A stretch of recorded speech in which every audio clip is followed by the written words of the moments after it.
Welcome back to the Deep Dive. Today, we're jumping straight into Aeroflex Industries Limited, looking at their latest performance and where they're headed strategically. Yeah, they position themselves as a leader in metallic flexible flow solutions. Global reach, exporting to over 90 countries. Their whole tagline is engineering the future of flow. And based on their Q2 and H1 FY26 investor deck, plus a recent stock chart analysis we've got here, that future involves some pretty high-stakes engineering. Okay, so what's the plan for you listening? Right, we're going to unpack what they're calling their highest ever quarterly consolidated performance. Then we'll zoom in on a really key strategic move they've made involving liquid cooling for data centers. And finally, wrap up with what the stock chart's telling us. Exactly. Technical signals. All right, let's dig in. Starting with those Q2 financials. Highest ever quarterly performance. That sounds like strong momentum. It definitely signals that. Yeah. Let's look at the specifics for Q2 FY26. Total revenue came in at Rs 111.05 crore. How does that compare? Well, it's up 16% year over year, which is solid. But the really interesting part is the 31% jump compared to just the previous quarter, Q1. Wow, 31% quarter on quarter. Is that just seasonal or something more fundamental changing? It looks like a bit of both, but leaning towards genuinely accelerating demand. They seem to be capitalizing well on, the global industrial recovery. Okay, what about profitability? EBITDA landed at Rs 26.06 crore. That's up a huge 65% quarter on quarter. 65%. Yeah. But for operational health, I think cash pat is maybe a better measure here. Right, cash profit after tax. Remind us why that's sometimes more telling than the standard pat. Well, standard pat, which was Rs 14.23 crore, by the way, almost double Q1, can get skewed by non-cash stuff like depreciation. Got it. Cash pat filters that out. It hit Rs 20.33 crore, up 55% QOQ. It really shows the actual spendable cash the business generated. Strong number there points to good work in capital management. Okay, strong numbers. But what about challenges? The sources mentioned new U.S. tariffs on Indian goods. That's got to hurt an export-heavy business like Aeroflex. It definitely caused ripples. Management acknowledged that the tariffs led to some shipment deferrals from U.S. customers. People pausing, basically. Makes sense. Waiting to see how pricing settles. Exactly. But here's the key point they stressed. 0 order cancellations were reported. No cancellations, despite the cost uncertainty. Nope. Which really speaks to how essential their product is perceived to be and probably the strength of those customer relationships. Still, deferrals aren't great. That's revenue pushed out. Are we sure they won't just end up eating some of that tariff cost to keep those clients happy long term? That's the million-dollar question, isn't it? The short-term signal is positive, the product's sticky. But long-term margin pressure, that depends on their pricing power. Right. One encouraging sign, though, their cash flow from operations turned positive this quarter, both standalone and consolidated. So they went into this tariff situation with a healthier cash position. Seems like it. Gives them a bit more resilience, sort of a buffer to manage these external shocks. Okay, so solid financials despite headwinds. Now, you mentioned liquid cooling earlier. Yes, this is where the strategy gets really interesting. Connecting that financial strength to future growth, they're pushing hard into liquid cooling solutions. This is for data centers, right? Handling the heat from all the AI processing. Precisely. The sources highlight they just secured a second repeat order, INR 7.8 crore, same value as the first for advanced flow components for these systems. Repeat orders are always a good sign.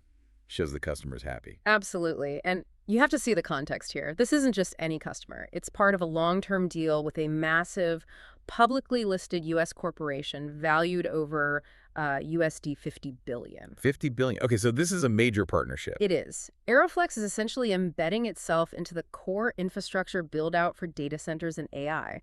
That's potentially decades of growth as liquid cooling becomes standard. Because air cooling just can't keep up anymore. It really can't. The heat density is too high. So Aeroflex is providing these critical veins and arteries, the precision-engineered flow paths to move coolant effectively and safely around very expensive chips. Quality has to be paramount there. No room for error. 0. Which brings us to the engineering side. But one quick thought, relying so heavily on one huge U.S. client, does that bring concentration risk? That's a fair point. Did the sources mention any diversification within liquid cooling, or is it all tied to this one big partner for now? They emphasize the length of the agreement and the technical difficulty, high barriers to entry, basically. That suggests it's a fairly secure relationship for now. Okay. And speaking of those technical barriers, they highlighted getting the ASME certification. That's the Boiler and Pressure Vessel Code from the American Society of Mechanical Engineers. Sounds technical. Is that a big deal? It's huge. It's basically a non-negotiable stamp of approval for designing and making components like expansion joints and bellows that have to hold high pressure reliably. So it tells that data center operator, this cooling system won't fail and fry our servers. Exactly. It underpins the quality argument, essential for this kind of critical infrastructure. Okay, so beyond the big liquid cooling headline, what else is driving growth? You mentioned M&A and expansion. Right, the operational engines. Let's look at inorganic first, the Hideair acquisition they made. What stood out there? The speed of the turnaround, really. Hideair actually lost money in Q1 FY26 right after being acquired. Right. But in Q2, it turned profitable. And its revenue contribution tripled from about Rs 3 crore in Q1 to Rs 9 crore in Q2. Profitable in basically the first full quarter. That's fast integration. It suggests they moved quickly to streamline operations, maybe leverage Aeroflex's existing scale or processes. And strategically, what does Hideair bring? Different customers. Precisely. It gives them immediate access to big, established names in heavy industry railways, shipbuilding. Think Mazagon Dockyard, SAIL, BHEL. So it balances out the high-tech, maybe more volatile liquid cooling business with steady industrial demand. That seems to be the play. Smart diversification. Okay, that covers M&A. What about organic growth? Building more capacity themselves. Yes, they're investing significantly here with targets set for March 2026.